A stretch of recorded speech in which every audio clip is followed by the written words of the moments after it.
Nish for thinking. Thank you for waiting patiently. Sorry, I had some tech issues, but we are ready now for an Aim High Philosophy Live, exploring the question, what does courage look like? Now, there are a lot of Aim High Lives out there at this stage, and they've explored some pretty interesting topics. You know, what does the great attractor look like? What is it? What are hormones and nerves about? You know, what's carbon? What does carbon look like? These are all great questions for our scientists like Matthew Shibmania slash Shibmenelefolder slash Shib Management, also Josh and Hannah. But one of the cool things about philosophy, it allows us to look at weird questions like what does courage look like? You can't put courage under a microscope, so how do you figure out exactly how it works and how it functions? New Zealand Catherine, what does carbon taste like? I don't know the answer to that, but I feel like Matthew Shubman he does know the answer. I don't want to know how he found that out, but he probably knows. So if you're out there, please jump in the chat, say hi as we explore the question today, what does courage look like? And I'm going to cheat a bit because the first thing I'm going to ask you to do is answer the question for me. So could you jump in the chat and let me know if you can think of an example of someone being courageous? When you think of courage, is there a particular paradigm example that comes to mind? It can be from your own life. Maybe you want to share a little story about a situation in which you were courageous. Maybe there's an example from pop culture we will all know and love and recognize. Maybe it's like a made-up example of someone in some situation. But I want to know from you, what do you think courage looks like? What's an example of someone being courageous? Jump in the chat. Let me know. All right, Ms91, straight off the bat, she's jumping in. And she's saying, for some reason, this question makes me think of Winnie the Pooh. No idea why. All right, can we unpack that together? So we've got the character Winnie the Pooh, but what would be a situation or an example of Winnie the Pooh being courageous? Maybe that'll help us answer that question of why he came to mind. All right, let's chuck some of these on screen for everyone's enjoyment. All right, so superheroes fighting villains. Let's make sure we have enough space for all of these coming in. All right, superheroes fighting villains. Okay, we got Bendable Sugar is saying helping out people in dangerous situations. All right, helping people in danger. It's a nice big one. New Zealand Catherine is saying someone saving someone else. So let's say saving someone's, I know you didn't say this, but I'm going to put saving someone's life. Okay, Xenon994 is saying Sensing Norgay for helping Edmund Hillary. I don't remember Norgay, which is maybe my own fault, but I remember Hillary. So very specific example, but I love it. Norgay helping. Oh, okay, look, that was autocorrect, not me. Not Norgay, not Norway, Norgay. Helping Hillary. Let's chuck that in as well. So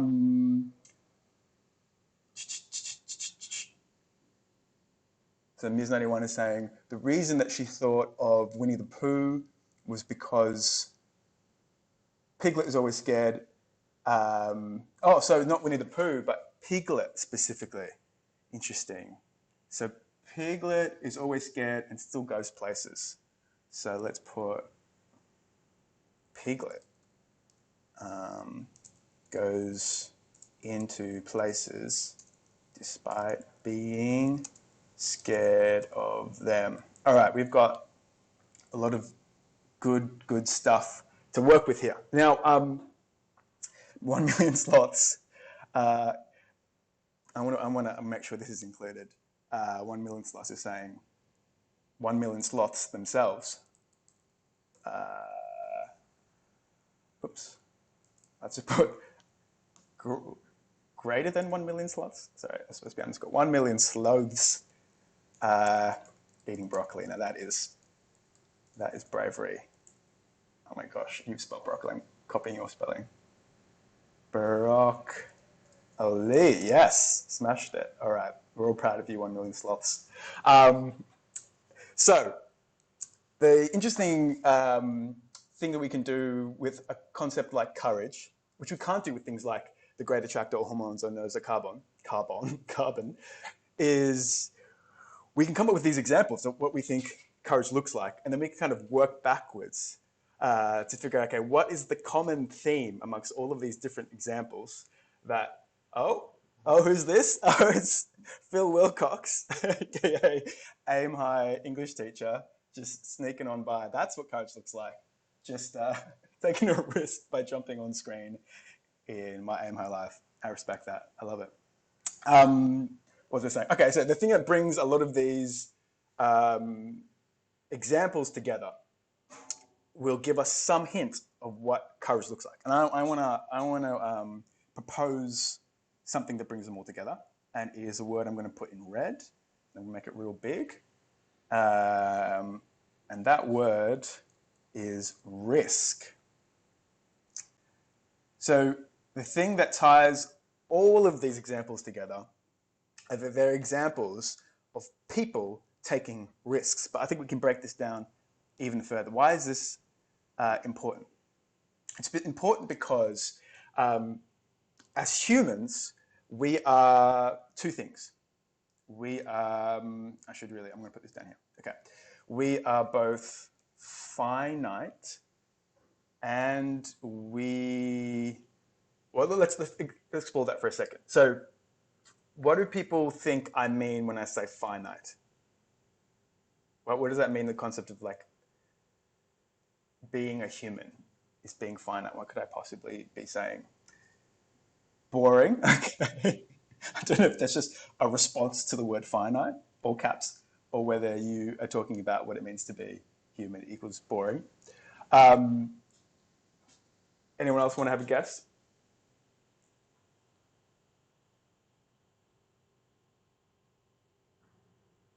Nice. Mark Abus is saying our time is limited. And let's just zoom in on that word limited. So by being humans, we are limited. So we're not all powerful. We're not all knowing. Our ability to create is limited. Our ability to get what we want is limited. Our beliefs might be false. So we have all these limits. And also, maybe, as New Zealand Catherine says, we're boring as well. So we also have, we're not always interesting. We're finite, right? But at the same time as us being limited in all these ways, nonetheless, we are striving creatures. Let me explain what I mean by this. So we've got all these limitations, but we are still striving. We can't be cats, but we still have this desire to be cats. We reach out to the world in longing and admiration, and we strive for what we think to be valuable and beautiful and good. We make an effort to live with other people. We try to be intimate and close with other people. We try to understand this world we find ourselves in. We try to express ourselves and make and create things. And we're always aiming towards what we think is like a good life. But we're limited, we're finite. And so that leads us to this word risk. Because, we try to do these things, but we might just fail. We might suffer emotional, physical injuries. We might make significant mistakes. And so that's why we need courage. But we still haven't really gotten closer, right, to this answer the question of what does courage actually look like. So we've got a couple of examples. We've got to answer if, okay, we need courage because we're finite, but we're still striving, so we have to take risks. So maybe courage is something like the ability to take risks well or something, but that's not helpful. So let's get to some more examples by playing a game I like to call Fight or Flight. I'm going to throw 4 scenarios your way, and I just want you to instinctively shoot from the hip, react from the gut, and let me know, in that scenario, would you fight? Would you choose to fight? Or would you choose to flee? Would you choose flight? 1 million sloths is saying, I want to be a sloth. Hey, I'm sorry to break it, man, but we're finite. We're limited, as Mark Abus said, and you can't be a sloth. But that's why it's so brave of you to choose the name that you chose. All right, now let's play the game, fight or flight. Scenario 1, top left on the screen. Let's say you're at school and your best friend, you're seeing them get teased by a bunch of bullies. Now, I don't know what the what kind of zingers are being thrown about the schoolyard these days, a digital schoolyard. In my day, it was, you know, you're a sissy, or the big one, you've got a weird head, bro. Maybe they're saying that to your friend. Now, in that scenario, do you choose to fight, to stand up for your friend, or you choose to flee? Xenon 994 has already given answers to all 4 scenarios, even though I haven't described them. That's cool. New Zealand Catherine is saying fight. Xenon 994 is saying it's much more severe nowadays. Okay, well, I wouldn't survive a second in the modern playground. Okay, so people are saying fight. Look, there's risks here, right? You might stand up for your friend. You might become the new center of attention, the new recipient of all the zingers. Your head might be called weird, but you guys are willing to fight. Okay, great. Let's go to this scenario 2. You're walking through the woods and you're just like hiking, and then you stumble across this mama grizzly bear with a bunch of cubs.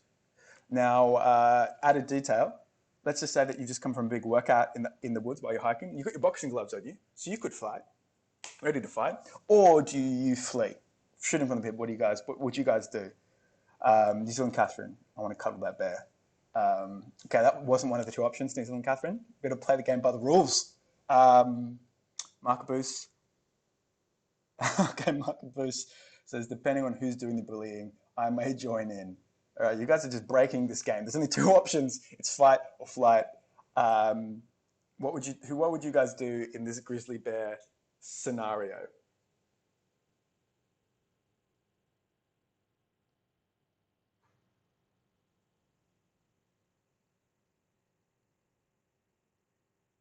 Okay, Markaboos choosing to flee.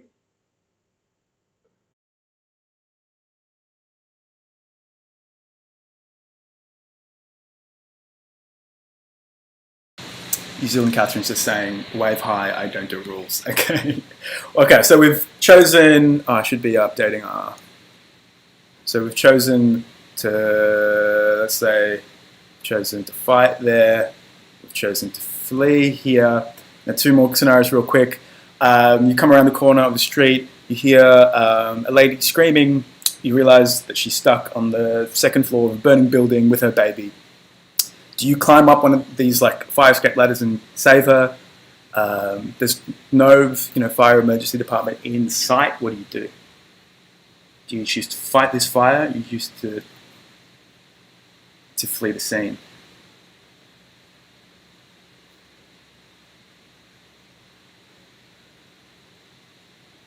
Xenon 94, very dangerous. I mean, that's what we're dealing with. We're dealing with risk.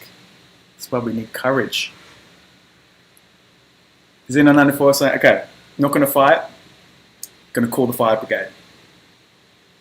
All right, let's move on to the final one. This one, let's say it's your grandma in the chair. Also, I just love stock photos. I think the person in the wheelchair is wearing like an old woman wig. So don't worry, this isn't a real photo of a robbery. But your grandma is getting robbed by a robber wearing a balaclava, taking your grandma's purse. Do you fight or do you flee?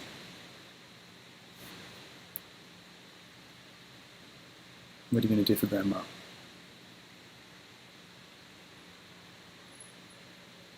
$1 million slots would train their grandma in advance to be a ninja.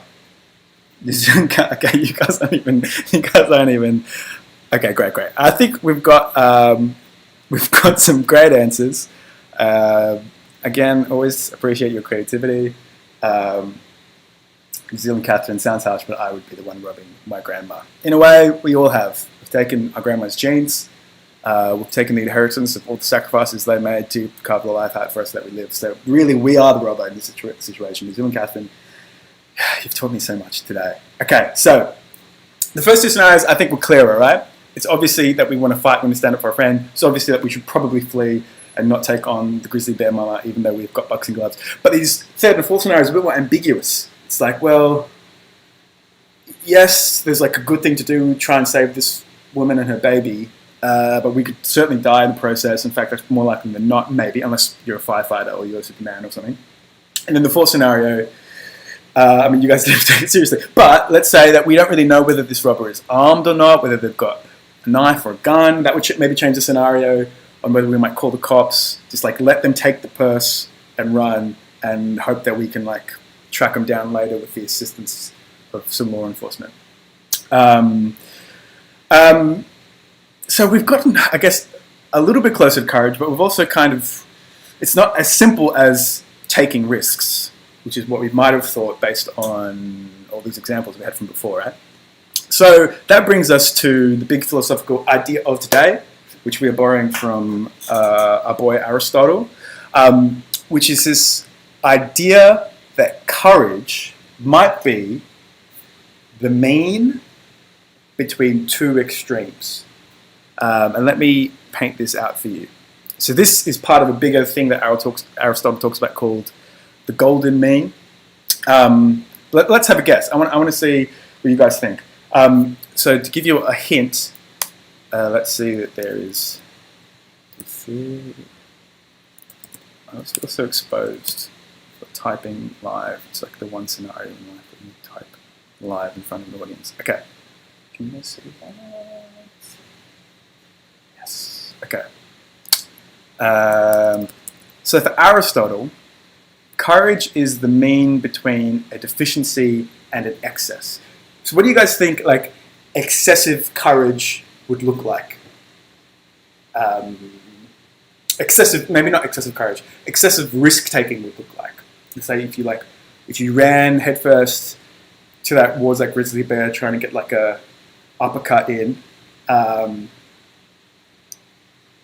might we describe that kind of action?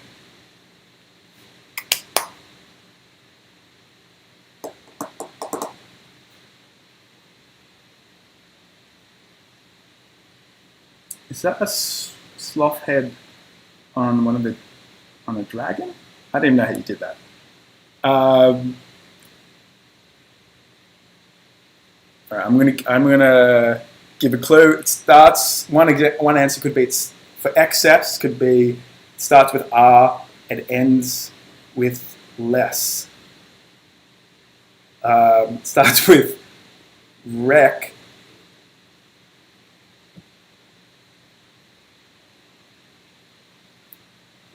All right, okay, let me model this one and then we'll try a few others. So, the word I was cheekily looking for was reckless, or I actually should say recklessness. This is going to be too big. All right, great. So we've got recklessness, and then on the other side we might say something like timidity. So if you weren't willing to stand up for your friend because you were afraid of, the bullies turning on you or something, we might call that person timid. And in every scenario, all these different scenarios, what courage is the balance between timidity and recklessness. Well, okay, yes, all right. For the record, 1 million slots, you got there before I did. I want everyone to know that, and thanks to Catherine for making that note. All right, but the cool thing that Aristotle did with this whole kind of golden mean rule, let me put that on screen, so we have that. So Aristotle called this the golden mean, but he didn't just apply it to the concept of courage. He actually applied it to a whole bunch of different things, which he called virtues. And for Aristotle, a whole bunch of different virtues that he came up with, they were the balance between what he called vices. So the vices of deficiency and the vices of excess. Okay, so let's try this with a few other things. So we know that being a human involves like living with others, having empathy, and so we might strive towards, okay, maybe we'll say that if you didn't have enough empathy, you might be acting out of cruelty. So we want to avoid cruelty.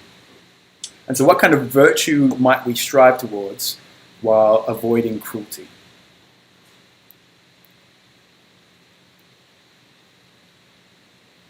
I'll give you a few seconds to fill that out. I'm going to show some more examples.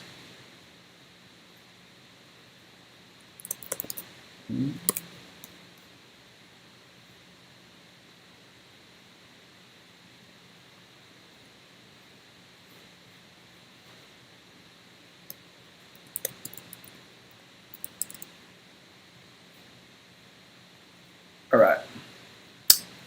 I'm back. So what might be the virtue that exists, and let's say between cruelty and kind of spoiling people? So here you have, there are lots of examples of cruel mums, cruel stepmothers in lots of forms of literature. There's also examples of like mums who spoil their kids.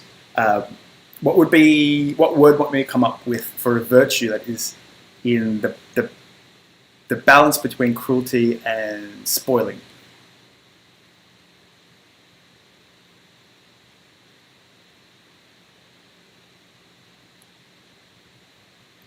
I'm going to give you the first letter of what I'm looking for. Starts with K. Okay, we're just turning this into a game of hangman.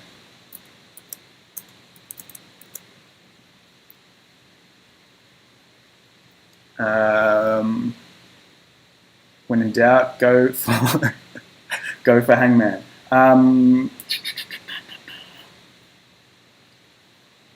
Yes, Xenon 4. Let's see if I can actually, now that I've done this, I can come back in. Oh, this is my terrible handwriting. Kind. Yeah, great. All right, cool. So for Aristotle, kindness is the golden mean. It's the virtue between not having enough empathy and being cruel, and having like an excess of kind of empathy and spoiling people. So what kindness? And maybe similarly, there's another one which let's play hangman again.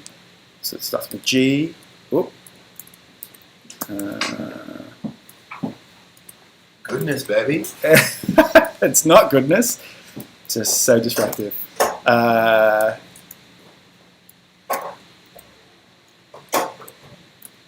What is,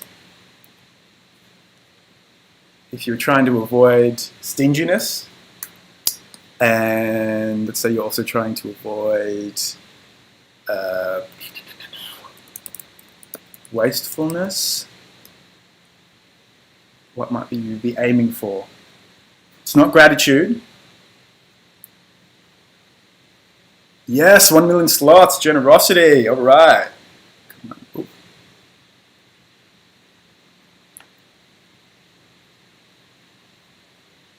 Oh my goodness. So precise hand movements with that bold font. All right. One more, which is the pride one, which I've completely forgotten is on the screen. So I'm gonna put this one to you. Okay, so pride for this one is you have too much of the thing. And let's say we're dealing with confidence. So in the realm of confidence, because you need confidence to follow through on your decisions, to take up space in the world as a human. So in the same way you need to be risk-taking, you need to have empathy, you need to be giving, you also need to have confidence. But if you have too much confidence, that's pride. What might we call, or vanity, yep, exactly. What might we call a deficiency of confidence? This one, you might call that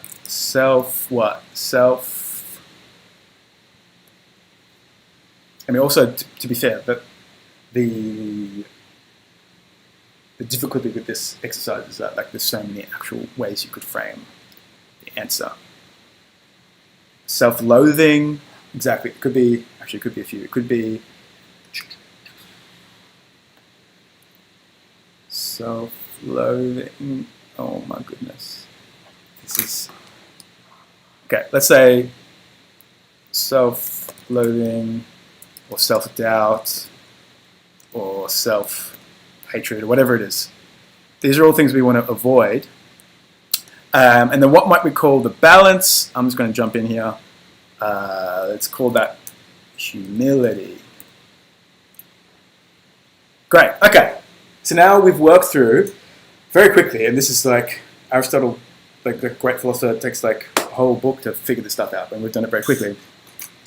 Is this idea that virtues, these kinds of skills of being a human, of like being courageous, being kind, being humble, being generous. These are all kind of balancing acts between excesses and not having enough of a bunch of different qualities. Okay, so we figured out maybe what courage looks like. We've also figured out what kindness looks like, what humility looks like, what generosity looks like. So it feels like we've achieved quite a lot. But it leaves us with a big question, which is, well, why? Like, why should we care? Like, why should we care about aiming to be courageous? Like, that one might make a bit more sense. Maybe you don't want to die, you don't want to get mauled by a bear. But why not just be timid? Why not just, not stand up for your friend, survive another day? Why be humble when you can just be super prideful and just like take up more space than you deserve and get a lot of attention and just have a lot of pride? Why be generous? Again, maybe we want to avoid wastefulness. We want to avoid kind of giving lots of gifts to people which we can't afford, so we go in debt. That kind of makes sense. But why avoid being stingy? Again, why be kind when you can be cruel? Aristotle had an answer for all of these questions.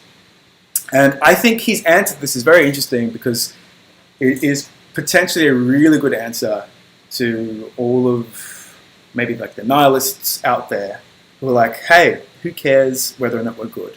Like, why be good when you can be bad and get away with it? Which is like another kind of long-standing question in moral philosophy. Aristotle gives us an answer to this question, why be virtuous?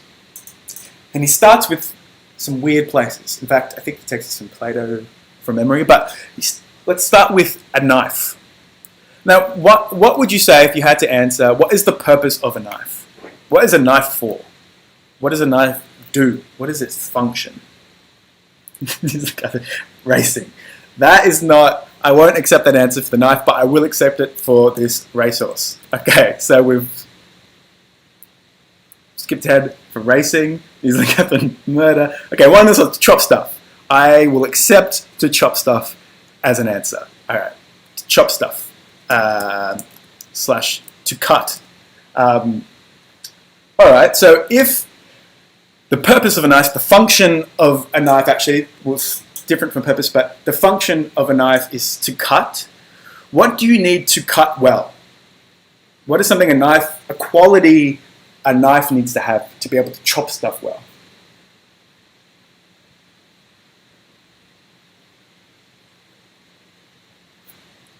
What is like we might say a virtue that a knife would need to have? A quality. New Zealand Captain, sharpness. Yes, you've nailed it. So the function of a knife is cutting, chopping stuff, vegetables, fruit, people.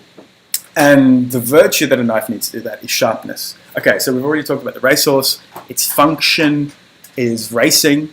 What kind of virtue would a racehorse need to function well? To be a good racehorse? No, not murder. It's what is...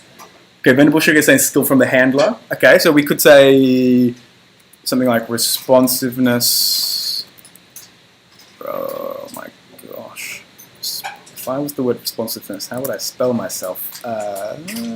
Yes, great. Responsiveness, endurance. This feels like all those kind of qualities you have in like when you're choosing like a racer in Mario Kart or something. Stamina, and then the big one, yeah, speed. All right, so you guys have actually done incredibly well with this racehorse. To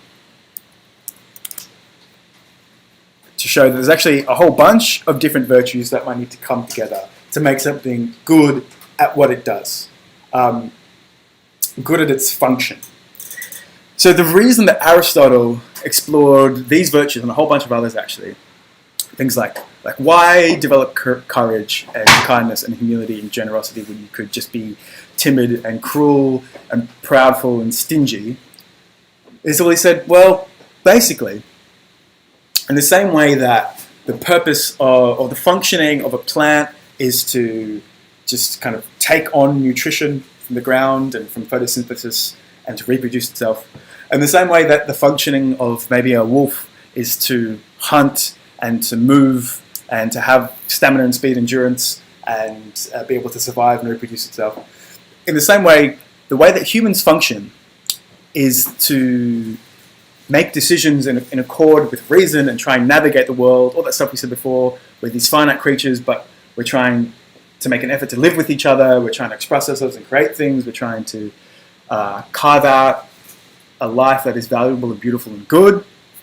Basically, Aristotle says, well, if you want to do that, the best way to do that is to strive towards developing these virtues in yourself.